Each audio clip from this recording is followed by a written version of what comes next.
예, 비하인드 뉴스를 시작하겠습니다. 박성태 기자가 나와 있습니다. 어서 오세요. 예. 키워드 열어볼까요? 네, 첫 번째 키워드는 봄의 재해석으로 잡았습니다. 예, 누가 어떻게 재해석을 했습니까? 홍준표 자유한국당 대표가 봄에 대한 새로운 해석을 내놨습니다. 예. 어제 저녁에 페이스북에 글을 하나 올렸는데요. 지금 현 정부가 남북한에 봄이 왔다며 대대적으로 선전하고 있는데 봄을 스프링으로, 즉 영어 봄으로 읽는 사람도 있고 BOMB, 영어로는 밤인데요. 밤으로 읽는 사람도 있습니다. 이렇게 얘기를 했습니다. 봄을 밤이라고 한다고요?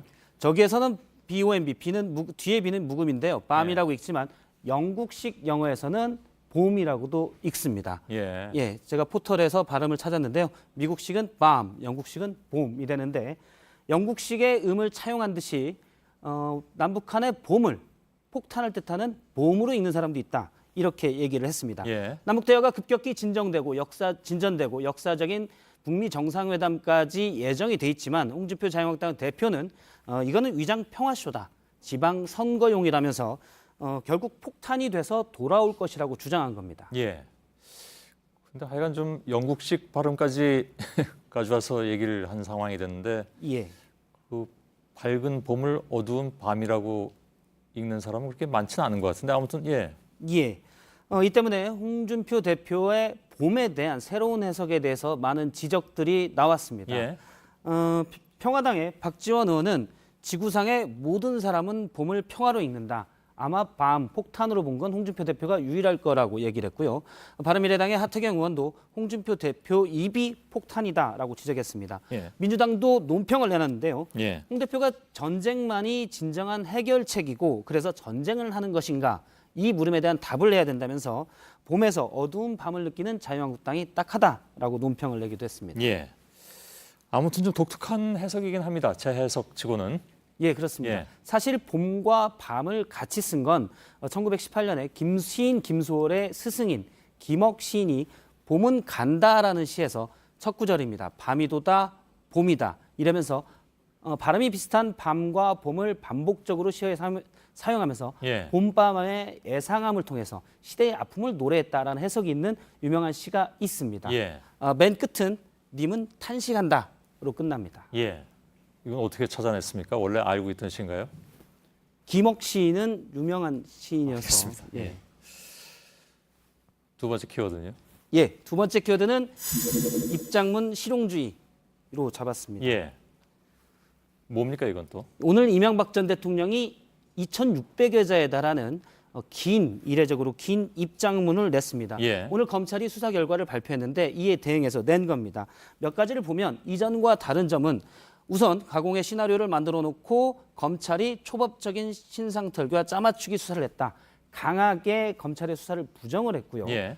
이전과 다른 점은 각 혐의별, 즉 국정원 특활비를 유용한 부분 다스는 누구 것이냐, 다스의 소송비 대납까지 하나하나 검찰이 들고 있는 혐의를 들면서 예. 이것은 사실이 아니다라고 반박을 했습니다. 예. 구속 전에 미리 써놓은 거라면서요? 예, 그렇습니다. 예. 사실 구속되기 직전에 이명박 전 대통령이 친필로 입장문을 낸 적도 있습니다. 그렇죠. 이것도 전날 썼던 건데요. 당시에는 모든 것은 내 탓이라는 심정으로 자책감을 느낀다 이렇게 썼는데 예. 이번 입장문에서는 대한민국 검찰 수사를 향해서 대한민국 정통성을 부정하려는 움직임이다 라면서 깊은 분노라는 표현을 쓰기도 했습니다. 예. 주목할 점은 지적하신 대로 이 두 입장문이 사실 구속 전, 그러니까 3월 20일 쓰고 이번에 새로 쓴 것이 아니라 거의 비슷한 시기에. 구속 전에 비슷한 시기에 쓴 예. 겁니다. 그런데 생각이 많이 달랐는데요. 오늘 입장문에도 이렇게 구속되기 이전에 작성해 기소 시점에 맞춰 발표하도록 맡겨놓은 것입니다라고 돼 있습니다. 예. 그러니까 당시 상황을 보면 두 가지 입장문을 써놓고 이때는 구속되기 직전에 내라. 이거는 기소될 때 내라. 예. 라고 상황별로 내놓은 건데. 아 그래서 아까 제목에 실용주의라고 해놨던 겁니까? 예, 그렇습니다. 그러니까 구속되기 직전에는 마치 모든 책임을 떠안고 끌려가는 듯한 이미지를 주는 입장문이었다면 이번 이제 검찰 수사가 끝나고 재판으로 넘어가는 단계에서는 예. 각 혐의에 대해서 하나하나 반박하면서 깊은 분노를 표현하고 지지층 결집을 호소하는 그런 상황별 입장문이 준비되어 있었던 겁니다. 예. 알겠습니다. 세 번째 키워드 열어볼까요? 네, 세 번째 키워드는 이례적인 유감으로 예. 잡았습니다. 이건 또 어떤 얘기입니까? 오늘 김의겸 청와대 대변인이 오늘자 조선일보 보도에 대해서 이례적으로 강력한 유감을 표명했습니다. 예. 잠깐 오늘 브리핑에서 나왔던 얘기를 보면 오늘 조선일보가 신문 일변 톱으로 톱을 썼는데 기사 쓸 게 없구나라는 생각을 했다.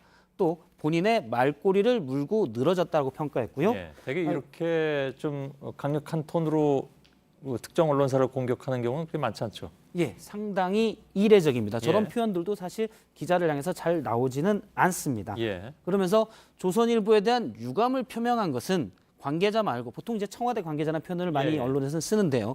대변인 그러니까 본인의 이름을 직접 써달라라고 아. 요구하기도 했습니다. 예. 예. 오늘 김의겸 대변인이 지목한 기사는 조선일보 일면에 실패한 로비 청와대 김기식 감싸기라는 일면 기사입니다. 예. 그런데 이 기사에 대해서 기사 쓸 게 없구나 뭐 강한 표현을 한 겁니다. 예. 왜 그랬을까요?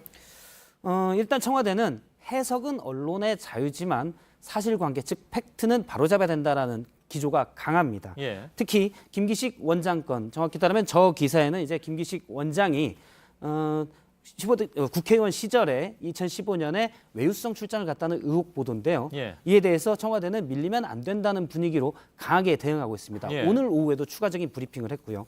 그다음에 앞서 문제가 된 실패한 로비 표현은 사실 김의겸 대변인이 이례적으로 토요일 나와서 해명할 때 들어갔던 표현입니다. 그런데 이 로비라는 표현 자체가 부적절하기 때문에 다음 날 바로 다시 해명하면서 이 로비라는 표현을 정정했습니다. 예. 그런데 월요일자에 그 사실을 다 알고 있는데 월요일자에 실패한 로비 표현을 그대로 쓰자 여기에 대해서 강하게 유감을 표명한 겁니다. 예. 알겠습니다. 여기까지 할까요? 예. 박성태 기자였습니다.